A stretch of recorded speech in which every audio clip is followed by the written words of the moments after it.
بسم اللہ الرحمن الرحیم۔ میں ہوں سید عارف بہار اور آپ میرا ویلاگ دیکھ رہے ہیں۔ ناظرین، آج ایک اہم ڈیولپمنٹ ہوئی ہے کشمیر کے حوالے سے۔ برطانیہ کے اسلام آباد میں مقیم سفیر الیگزینڈر ایونز نے جنرل پرویز مشرف کی سابق دست راست اور ان کی انڈیا اور کشمیر پالیسی کے جو حکمت کار اور اہم اسٹریٹجسٹ، ان کی قومی سلامتی کے مشیر اور پرنسپل سیکرٹری طارق عزیز سے ایک خصوصی ملاقات کی ہے اسلام آباد میں ان کی رہائش گاہ پہ۔ اور اس ملاقات کی جو تفصیل سامنے آئی ہے، کچھ انگریزی اخبارات نے بھی اس پہ لکھا ہے اور اردو اخبارات میں بھی یہ خبر شائع ہوئی ہے کہ برطانیہ نے پاکستان اور بھارت کے درمیان تعلقات کو معمول پر لانے کے لیے دوبارہ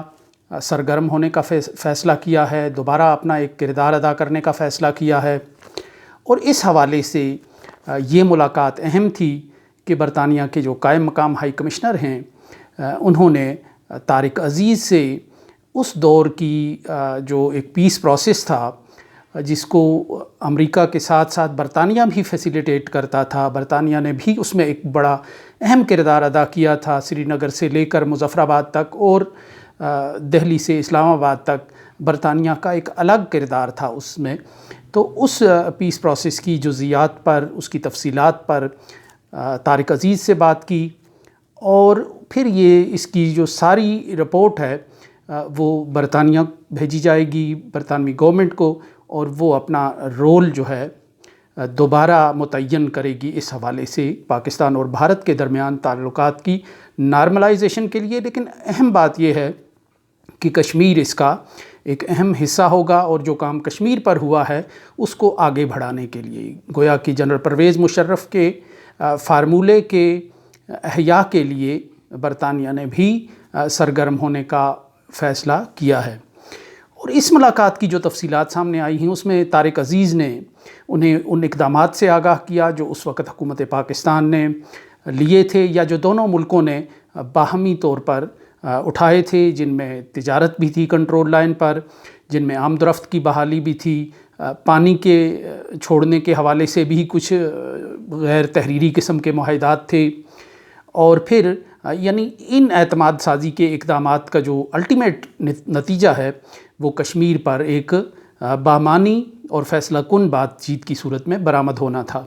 تو شاید وہ مرحلہ ابھی پوری طرح قریب نہیں آیا تھا کہ جنرل مشرف کے پیروں تلے سے قالین کھنچ گئی اور یوں یہ پیس پروسیس جو ہے وہ ادھورا رہ گیا تھا۔ اب برطانیہ نے دوبارہ اس معاملے میں دخیل ہونے کا فیصلہ کیا ہے۔ برطانیہ پہ ایک پرانا کھلاڑی ہے اس سارے قضیے پہ، اس سارے تنازع پہ، اور اس کے تاریخی جو پس منظر ہے اس کا ایک حصہ رہا ہے، لازمی حصہ رہا ہے، اور وقتاً فوقتاً امریکہ اور دوسری طاقتوں کے ساتھ ساتھ یا یورپ کے دوسرے ملکوں کے ساتھ ساتھ برطانیہ بھی اس میں ایک کردار ادا کرتا رہا ہے۔ 90 کی دہائی میں جب کشمیر میں یہ مزاحمت شروع ہوئی تو برطانیہ کا رویہ خاصا مفاہمانہ تھا اس تحریک کے حوالے سے اور ہمدردانہ تھا، جس پہ بھارت چین جبیں بھی ہوتا رہا اکثر۔ لیکن پھر 1994 میں جب الفاران کا واقعہ ہوا، جب کچھ یورپی اور سیاحوں کو اغوا کیا گیا جن میں برطانیہ کے شہری بھی تھے، اس کے بعد سے اور پھر انہیں پراسرار انداز میں قتل کیا گیا، تو اس کے بعد سے برطانیہ کا رویہ جو ہے وہ کشمیر کی ملیٹنسی کے حوالے سے، اس کی جو عسکری تحریک ہے اس کے بارے میں متشدد ہوتا گیا، سخت ہوتا گیا، اور برطانیہ پھر اس عمل سے لا تعلق ہوتا چلا گیا۔ اس سے آگے بڑھ کر پھر جب تھوڑے معاملات اور آگے بڑھے تو برطانیہ نے ایک رول پلے کیا سفارتی سطح پر، اور بیک چینل کے ذریعے کشمیر میں جو ایک سیز فائر ہوا تھا حزب المجاہدین کا، اس میں ایک رول پلے کیا، اور سابق جو عسکری تھے کشمیر کی اس تحریک کے، جو باوجوہ اس تحریک سے بالآخر الگ ہو رہے تھے اپنی صحت کے حوالے سے، اپنی مصروفیات کے حوالے سے، یا جن پہ ٹارچر ہو گیا تھا، انہیں منظم کرنے میں بھی برطانیہ کی حکومت کا ایک رول تھا، ایک رول پلے کر رہا تھا برطانیہ۔ پھر اسی طرح برطانیہ نے ایک جو ماڈل تھا امن کا، جو خود ان کے اپنے گھر میں انہوں نے نافذ کیا تھا، لاگو کیا تھا، متعارف کرایا تھا، ناردرن آئرلینڈ کا جو ایک ماڈل تھا، اس کو کشمیریوں کے سامنے بڑے مہذب انداز میں، بڑے سلیقے کے ساتھ اس کے سامنے، کشمیریوں کے سامنے رکھنے کی کوشش کی، تاکہ کشمیری اس پیس پروسیس کو اسٹڈی کریں اور اس پیس پروسیس کی بنیاد پر اپنا ایک ذہن بنائیں۔ یہ 2005 کا سال تھا جب مجھے بھی ایک کشمیریوں کے ایک وفد کے ساتھ ناردرن آئرلینڈ میں اس پیس پروسیس کو دیکھنے کا، سمجھنے کا، اس کو قریب سے جانچنے کا اور اس کے زمینی اثرات کو دیکھنے کا ایک موقع ملا تھا۔ برطانوی گورنمنٹ نے یہ فیسیلیٹیٹ کیا تھا کہ تاکہ کشمیر کے لوگ اس پیس پروسیس کو اسٹڈی کریں،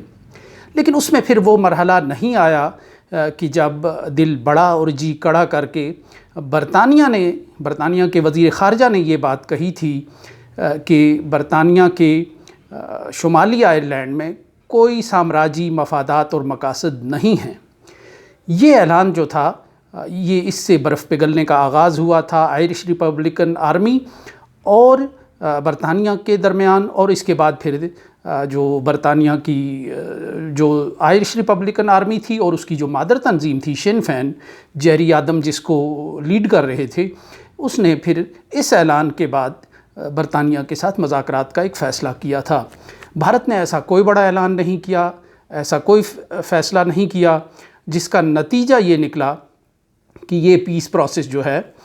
پھر لاگو نہیں ہو سکا، اور مجموعی طور پر جو پاک انڈیا پیس پروسیس تھا وہ ڈھیلا ہوتا چلا گیا، کیونکہ گراؤنڈ پہ کوئی تبدیلی اس سے نظر نہیں آئی۔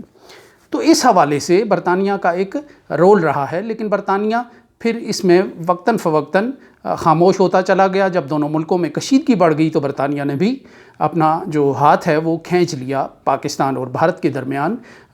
پیس پروسیس سے، اور دونوں کے درمیان کسی قسم کی سہولت کاری اور مفاہمت سے۔ تو یہ لیکن 5 اگست کے بعد برطانیہ نے کچھ ایسے سٹیپس لیے جن سے بھارت کی حکومت ناراض ہوئی۔ مثلاً وہاں کی پارلیمنٹ میں جو بحث ہوتی رہی اور وقتاً فوقتاً برطانوی حکومت کی طرف سے جو اعلانات ہوتے رہے، اس نے بھارت کی جو ملٹری اسٹیبلشمنٹ ہے اس کو چوکس اور ناراض کسی حد تک کیا تھا برطانیہ سے وہ، اور اسی طرح جو خالصتان اور کشمیریوں کی جو سرگرمیاں تھیں، جو کشمیریوں کے دریائی جلوس نکلے 5 اگست کے فیصلے کے خلاف برطانیہ کے مختلف شہروں میں، بھارت کی جو سیکورٹی اسٹیبلشمنٹ ہے اس سے کچھ ناراض اور نالاں تھی۔ حالانکہ پاکستان کی طرف سے بھی یہ گلہ کیا جاتا رہا کہ ایک اہم سٹیک ہولڈر کے طور پہ، ایک تاریخی کردار کے طور پہ، اس مسئلے اور اس تنازع کے ایک گواہ کے طور پہ برطانیہ نے کما حق کہو اپنا کردار ادا نہیں کیا 5 اگست کے بعد۔ اور اس کے جو آثار ہیں وہ ایک مضمون میں ملتے تھے۔ گزشتہ سال جو سامنے آیا تھا تحقیقی مضمون تھا، راہول رائے چودھری ایک نام سے ایک بھارتی ہی معلوم ہوتے ہیں، ہندو معلوم ہوتے ہیں، تو ان کا ایک بڑا اہم مضمون تھا کہ the Kashmir factor in India U K relations, وہ لکھتے ہیں۔ اور اس مضمون میں انہوں نے بڑے معنی خیز انداز میں یہ کہا تھا کہ کشمیر جو ہے وہ کمرے میں برطانیہ اور بھارت کے تعلقات میں ایسے ہی ہے جیسے کمرے میں ہاتھی، ایلیفینٹ ان دا روم کی اصطلاح جو ہے کا محاورہ انہوں نے استعمال کیا تھا۔ اور یہ بہت بڑی بات تھی کہ برطانیہ اور بھارت کے تعلقات بہتر ہو رہے ہیں، جو مین اس کا آئیڈیا تھا، جو خلاصہ تھا، بہتر ہو رہے ہیں، لیکن کشمیر کا مسئلہ اس میں ایسے ہی ہے جیسے کمرے میں ہاتھی گھس گیا ہو، اور ہاتھی کمرے میں گھس جائے تو اس کی کیا اہمیت ہوتی ہے، وہ کیا تباہ کاریاں لاتا ہے، اس کی کیا حیثیت ہوتی ہے، تو اس کا اندازہ کیا جا سکتا ہے۔ تو اس طرح یہ بڑی ایک اہم بات تھی کہ جو 5 اگست کے بعد برطانیہ نے ایک دھیمے سروں میں ہی صحیح ایک رول ادا کیا، جہاں پاکستان بھی شاید اس سے زیادہ خوش نہیں ہوا کہ جو ایک رول ادا کیا اس سے شاید ان کی توقعات پہ وہ پورا نہیں اترتا تھا، لیکن بھارت بھی اس سے ناخوش تھا، اس مضمون سے اندازہ ہوتا ہے۔ تو اب یوں لگتا ہے کہ برطانیہ اس حوالے سے خاصی جو ہے سرگرمی دکھانا چاہتا ہے، اور دوبارہ وہ جنرل پرویز مشرف کے فارمولے میں دلچسپی رکھتا ہے۔ حقیقت یہ ہے کہ یہ جنرل پرویز مشرف کا کوئی تنہا گھڑا ہوا فارمولہ نہیں تھا۔ یہ ایک